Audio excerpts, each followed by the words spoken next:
Greasing Zerks here on the tractor. I've broken 2 Zerks, so now I got to take them off, put new ones on. They're stuck in the tip of the grease gun, so got to take that off, get them out, or go find a new tip to put on. I'm just very defeated. Dust is always blowing in this thing. What is currently wrong? I'm trying to get a new Zerk, or an old new Zerk to put on the loader. Yeah. And the old one, This one isn't working or what? yeah, I can't get the grease to come through it.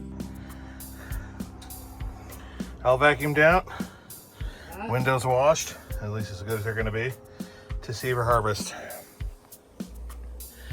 Sweating.